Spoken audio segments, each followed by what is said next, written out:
Hello, everybody. So here we go. Chapter 11, Dearborn Essentials of New Jersey Real Estate Key Terms. I will say it once, I will say it again. If you are new to this, I basically do some key terms. And what I'm going to do is put something up on the screen. I am going to give you the key term outline as it is written in the book in the key terms section at the back of each chapter.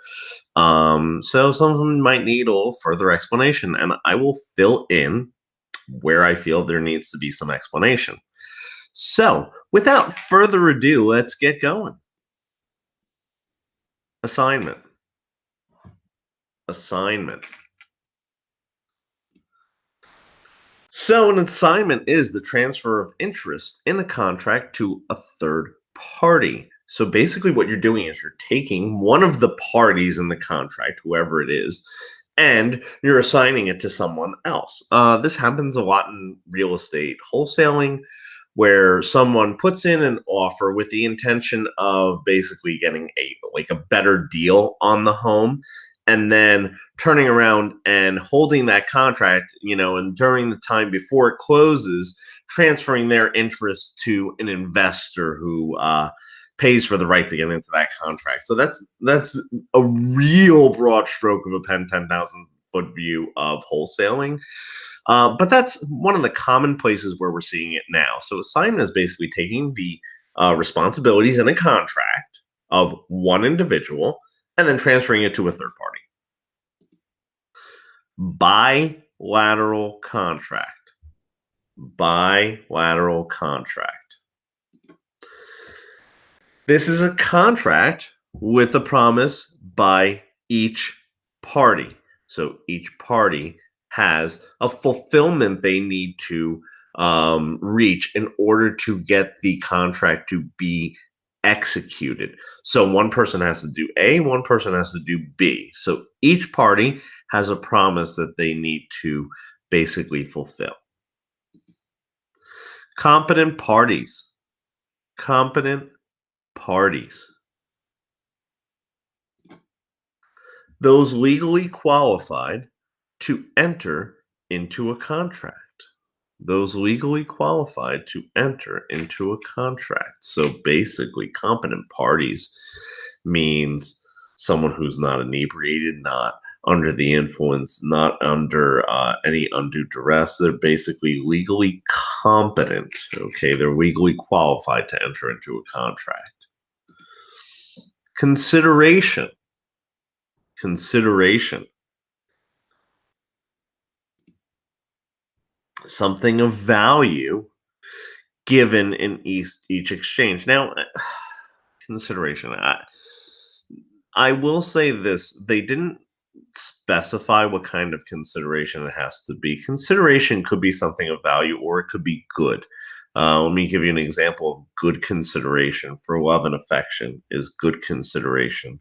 Okay, so when you're just giving the broad definition of consideration, I would probably put the asterisk next to it that it could be good or valuable. It does not, consideration does not necessarily have to be something of value. Okay.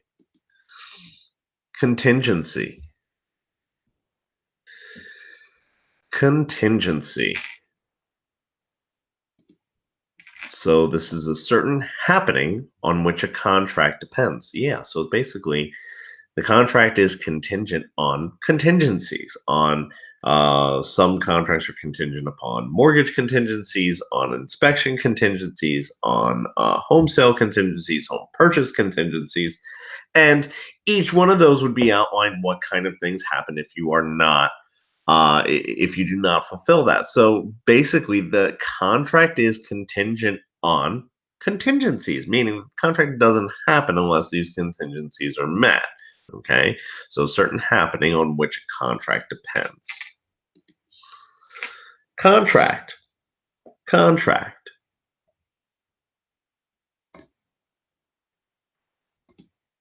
An agreement between two parties to perform some legal acts. Okay. I don't like the fact that they put two parties in there because it could be more. It could be more parties involved, and to perform some legal acts. Yeah, notice how it says legal. It has to be legal, okay? Because contract cannot be valid and enforceable if it is not for legal acts, right? You can't take it to a court of law. A counteroffer. Counteroffer. An offer returned to the buyer with changes by the seller. Now, I would probably switch it to read offer returned to one party by the other, okay? Because here's the thing, in a negotiation, right, the buyer could make an offer, seller returns with a counteroffer, and then the buyer returns with another counteroffer to that, okay? So a counteroffer is not necessarily outlined that it is always returned to the buyer, right? A counteroffer is a counter to an offer that is made. So that could be extended either way. Circumstantial. So without knowing exactly what circumstance we are referring to, the a counteroffer might be just as it is outlined. However, it could be definitely something different. So basically, a counteroffer is a counter to an offer that's made. Earnest money. Earnest money.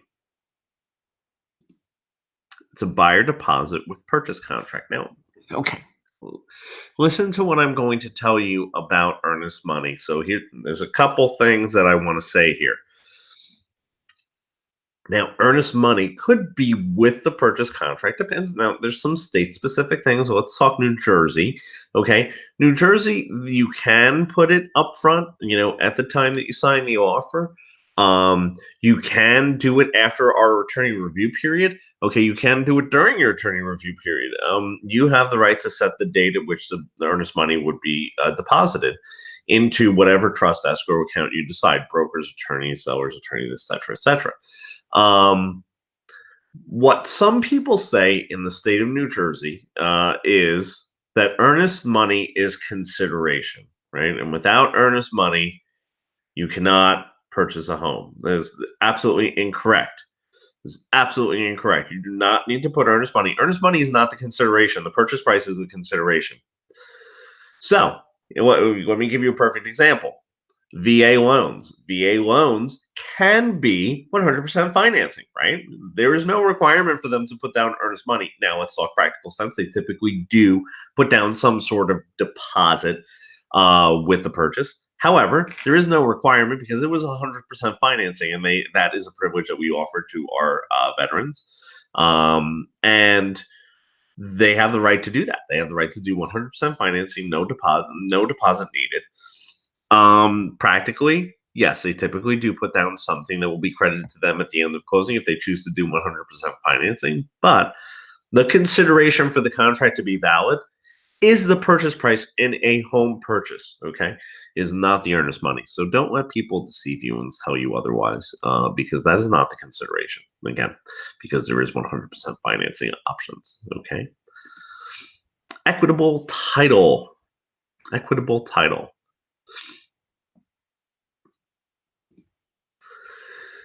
Interest acquired by a buyer with a land contract. So let's dissect this because people always get legal title and equitable title confused. So let me clarify this, okay? Equitable title is when you don't actually, deed has not been given, has not been delivered, right? So a deed has not been delivered. So that means that the buyer owns the property. They have equitable title, right? So they have ownership, but what happens is they do not have ownership in legal name, where they have legal title, because equitable title is different than legal title. Legal title is when deed transfers. That is legal title, okay? Because the deed transfers legal title, okay? Equitable title is held by someone else. However, the buyer has not fulfilled the requirements of the land contract. And basically, land contracts are not super common, but it sometimes is done with seller financing, things like that, where basically there's still things that the buyer needs to fulfill in order to get deed delivered to them. So it's typically an installment payment to the seller in some manner, shape, or form. And what would happen is the seller would hold legal title, okay? Buyer would hold equitable title, okay? An escape clause, an escape clause.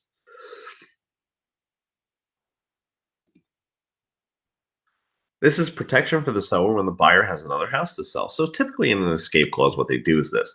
They will also refer to it as a kick-out clause, and sometimes they'll put the time frame on there. They'll say 48-hour kick-out clause, 72-hour kick-out clause. Okay, what this is, the escape clause basically says, basically the buyer and seller get into an agreement where they say, hey, seller says, hey, we agree on the terms of the contract. We are going to move forward with this, but the buyer has a home to sell. So what happens is there's typically a home sale contingency. We just discussed contingency. So there's a home sale contingency, meaning that the buyer has to sell their home in order to purchase the seller's home. Okay. So what happens is the seller typically chooses to still show their home and still entertain other offers. Now, if another offer does come in, they might say to the buyer, "Hey, if you do not remove your home sale contingency, meaning move forward with this without the sale of your home, or you feel comfortable enough where you can remove that, that we will exercise our escape clause, our 72-hour kick-out clause, or 48-hour kick-out clause. And if it is 72 or 48 hours, they'll say to them, you have to give them basically the first right of refusal to take that out. And if they don't do so within the time frame, then what happens is the seller can escape or kick out of the contract. Executed contract. Executed contract. Contract has been fulfilled, so all contingencies have been met. Both parties, whatever they promised, okay, has been delivered, has been fulfilled, has been, brought to a head, concluded, done. Executory contract. Executory contract. Contract that has not yet been performed. So contingencies might have to be met. Money hasn't transferred hands. The home hasn't transferred hands, deed, title, all that stuff has not been delivered. The contract terms have not been fulfilled and performed. An express contract. An express contract. Contract set down in so many words. Now, notice I actually love this definition. And let me explain it, because express contract, some of my students always say, it's written. No, it's not necessarily written. I could go up to one of my friends. I'll tell you all the time, I have so many hobbies. I have so many hobbies. Like I have guitars. I don't know if you've seen them hanging on my wall in some of my videos. I have guitars. I have comic books. I have art that I collect. I have pens that I collect. I have a lot of hobbies and a lot of things that I collect. And I will tell you this, there's a lot of times where I will sell something of value and it won't be in writing, but I'll say, hey, I'll sell this to you for $300. That is an express contract. We understand that you give me $300, I give you said item, all right? I give you this guitar, I give you this comic book, I give you this pen, whatever the case may be. It is express. It is clearly set down in so many words. It could be oral, it could be written. It could be written on a napkin, it could be written on tissue, whatever the case may be, but it is clearly outlined. Implied contract. Implied contract. Contract not put into words, but shown by actions. Hey, look at this. Mountain Dew Zero Sugar. This was just on the 2020 Super Bowl. An absolutely delicious little soda. I hope that several years from now, I'm looking back at this video, I'm like, oh man, I can't believe that I was drinking soda back then. But at least I got to diet soda now. But I digress. When I went to 7-Eleven to pick up this Mountain Dew, what I did was I went to the counter. I put the soda down. They said $1.32. I gave them $1.32, and I walked out with the soda. At no point did we sit down and set in so many words did someone from 7-Eleven corporate say, hello, Stu. If you want to take this home, it would cost you $1.32. It was implied by actions. When I go to a restaurant and I sit down and I order a meal, they don't need to outline that I have to pay them at the end of the dinner. It is implied through the actions of me sitting down at the restaurant and showing them that I want to eat there. Okay. By placing an order, that is implying that I understand the contract that we are entering into, which is that of an implied contract, right? Land contract. Talked about this a little bit in when we were talking about equitable title. Land contract. An agreement which the buyer pays in installments and waits for the deeds. Seller financing. Remember I said that? I said, hey, this is seller financing, typically. Yeah, so this would be what happens is in this agreement, in a land contract agreement, this is a perfect example of when the buyer would have equitable title, but not legal title to a property, right? So they're waiting for the deed. And we just said that the deed transfers legal title. So if the deed transfers legal title, what happens is until the time that they get delivered the deed, they have equitable title. Liquidated damages. Liquidated damages. This is a sum agreed on to serve as damage in the case of future default. Okay. Legal court cases, proceedings, this is basically exactly what it is. There's not much else to really go into in this. It is definitely a sum agreed to serve as damages in case of future default. Okay, so basically it's set out in the contract that they agree on this to serve as damages in case there is a future default, in case there's a future default on whatever was agreed to. Novation. A novation. The substitution of a new contract for an existing one. So agreements and novations, I usually kind of lump into one little amalgamation of a conversation because an assignment, An assignment is substituting a party on the contract, right? So it's substituting one of the parties for another party. A novation is actually taking the whole contract and novating it. They're basically putting in a new contract. This usually happens with bigger contracts where it would take too much time to actually make changes and stuff like that. So large, like 100-page, 200-page contracts, that happens. It could happen on a smaller one too. It really depends on the circumstances. The contract has to be able to be novated. Same thing with an assignment. The contract has to basically stipulate that it can be assigned. If it can't be assigned, then you can't assign it, right? So yeah, so this is a novation. Offer and acceptance. Offer and acceptance. This is a meeting of the minds. So I offer you something. Based on these terms, you say, hey, yeah, sounds good. I'll take that. Okay. Meeting of the minds. Now, also, meeting of the minds, we've probably seen this before because we're talking about a couple chapters back, procuring cause. So procuring cause is basically an unbroken, so the person who initiates an unbroken chain of events, okay, leading to the meeting of the minds, leading to an offer and acceptance, leading to that culmination of the deal, right? Option. Option. Contract binding to one party. So when we're talking about a bilateral contract, okay, we were talking about contracts where two parties had to do something. And an option contract is actually a unilateral contract and is binding to only one party. So if I give my wife the choice of going out for pizza tonight or going to Atlantic City and going to a steak dinner, it is binding to me, whatever she decides. She does not have to decide either of them. She could say no. Okay. Want to stay home. I want to eat Cheerios. Cool. Awesome. Parole evidence rule. Parole evidence rule. Convention that a written contract overrides spoken promises. Yes.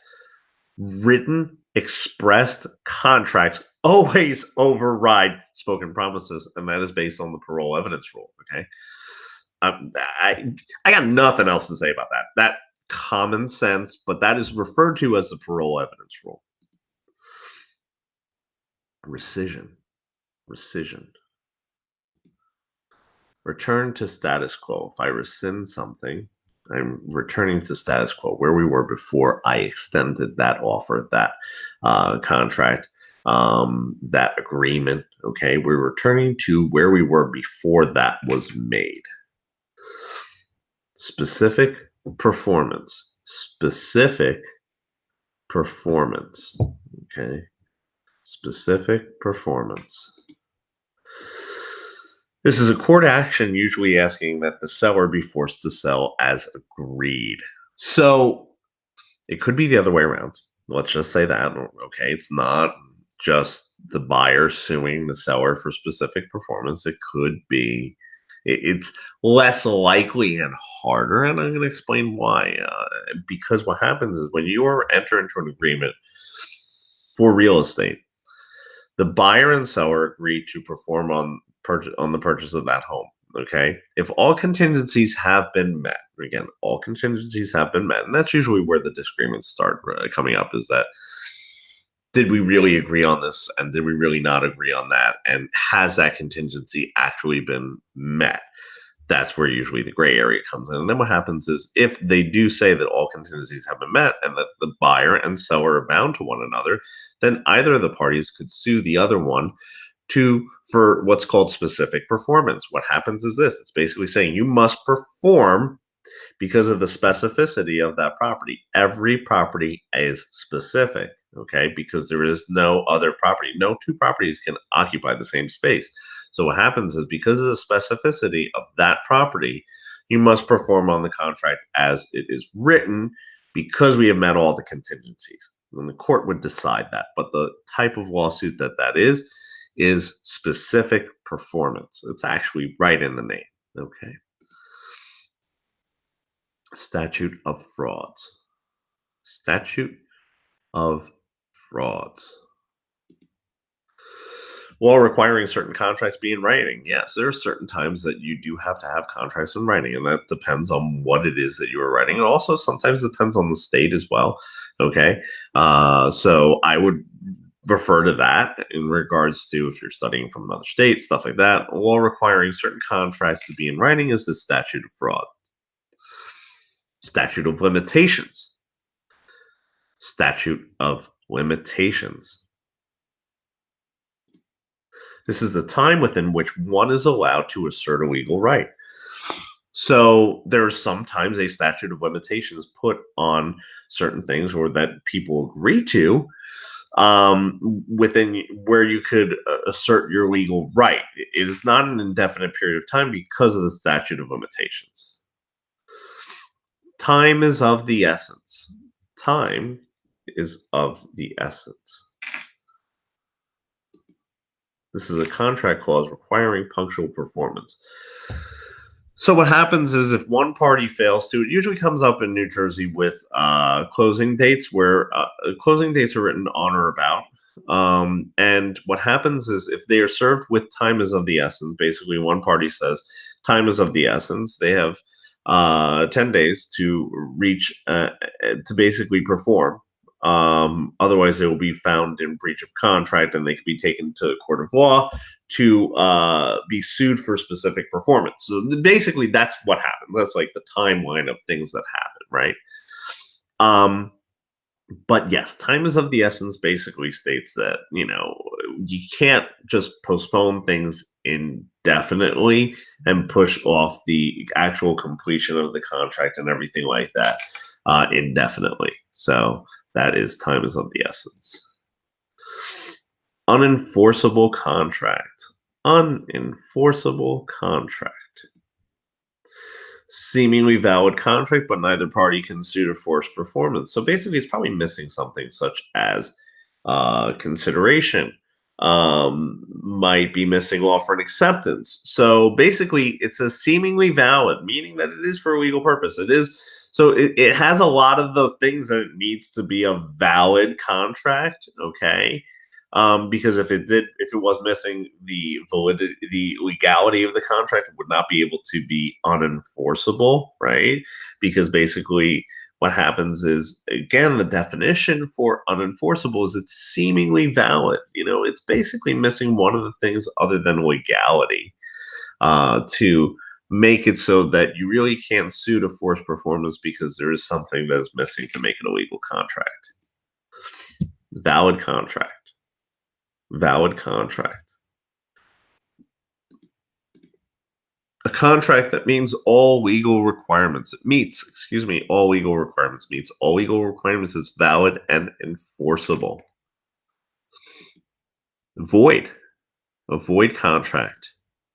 Contract that does not meet all legal requirements. Okay, meaning it has not met the legality part of it. So there is things in there like if I had to if I wanted to hire a hitman to kill one of my exes, I would not be able to do that because it has not met the legality of the contract. The legality is not there, so it does not meet all legal requirements. See, if it had met all the legal requirements but was missing something, that's when it's unenforceable. You see that? There's a difference there. So this is void. Voidable contract. Contract that is binding, but one party may disaffirm it. Usually, if you enter into a contract with a minor, okay, it is voidable at the discretion of the minor. Okay. Also, if you enter into a contract with someone who is inebriated, okay, they may be able to void the contract. It might be voidable on their part because they were not, they were under, the influence. However, if they come through and they're like, no, cool, yeah, I'm fine with what I agreed to, then you could go forward with it, okay? But what happens is just keep in mind that there is a window of time that it could be voidable, meaning that one party could disaffirm it. And that's it. Chapter 11. All right. Have a great one, guys, and keep on studying.